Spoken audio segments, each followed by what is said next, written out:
School লাইফে বা college লাইফে কখনোই লামিয়া চরিত্রের মতো ছিলাম না। আগামী আরো অনেক বছর আমার দর্শক আমাকে এই লামিয়া চরিত্রটা হিসেবে মনে রাখবে। ওনাদেরকে আমার নিজের মানুষ মনে হয়, নিজের ফ্যামিলির মানুষ মনে হয়। একদমই এরকম না, বাস্তব জীবনে আমি লামিয়া না, বাস্তব জীবনে হচ্ছে আমি লামিমা, যেটা একদমই ডিফারেন্ট। কোনোভাবেই আমার বাস্তব জীবনের চরিত্রের সাথে লামিয়া চরিত্রের কোনো মিল নেই। আর লামিয়া চরিত্রটা তো একটু একটু অন্যরকম, এটা তো সবাই জানে। ও মাই গড, কখনোই না। আমি স্কুল লাইফে বা কলেজ লাইফে কখনোই লামিয়া চরিত্রের মতো ছিলাম না। আমি অনেক চুপচাপ ছিলাম, এখনো আমি কিছুটা চুপচাপ।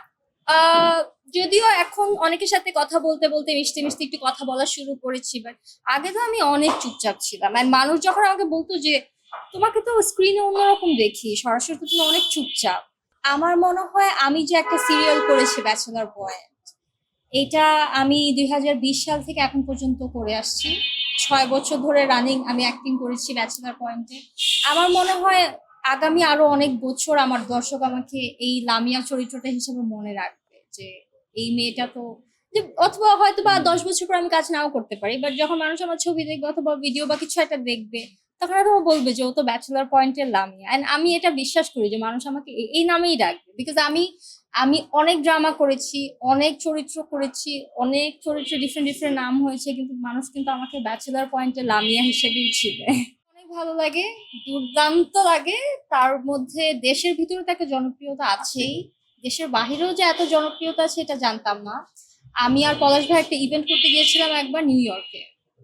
তো তখন ফার্স্ট আমি আসলে বুঝতে পারলাম যে শুধু বাংলাদেশেই আমাদের ব্যাচেলর পয়েন্টটা সীমাবদ্ধ না, পুরো আমেরিকাতে আমাদের ব্যাচেলর পয়েন্টটা যেভাবে মানুষ দেখে, মানে অনেকে আছে না নোয়াখালীর না, তারপর আমাদের ভাষা শুনতে শুনতে তাদের নোয়াখালী মুখস্থ হয়ে গেছে।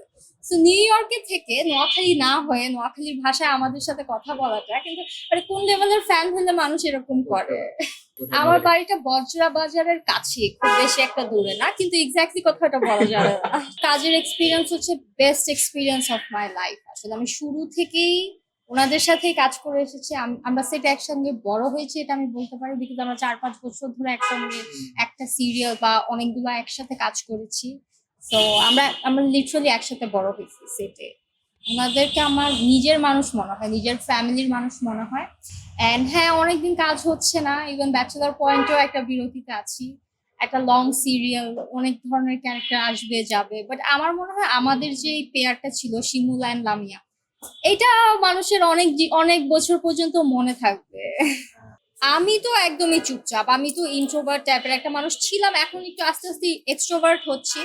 আমি তো মোটেও লামিয়া ক্যারেক্টারের মতো না, কিন্তু আমি এটা মানুষকে বুঝাইতেই পারতেছি না। আমি লাস্ট 6 বছর ধরে বলতেছি যে এই ক্যারেক্টারটা আমার থেকে পুরোটাই আলাদা, এটা জাস্ট আমি অ্যাক্টিং করি, বাট কেউ বিশ্বাস করে না। কাজের বাইরে আসলে কোনো লাইফস্টাইল আমার নেই, আমি তো ওয়ার্কআউট করি মাঝে মাঝে, তাছাড়া আমি কাজের মধ্যেই থাকতে চাই। অনেকে বলে যে অনেকে আমাকে অনেক সময় বলে যে এই সিঙ্গেলটা না করলেও পারতা, এই সিঙ্গেল করা থেকে বাসায় বসে থাকা আমার মনে হয় ভালো।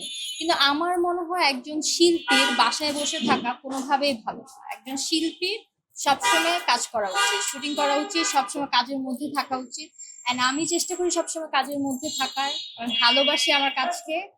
সো কাজের বাইরে আসলে আমার লাইফ খুব একটা বেশি না। পড়াশোনাও আমার শেষ হয়েছে 2024 সালে।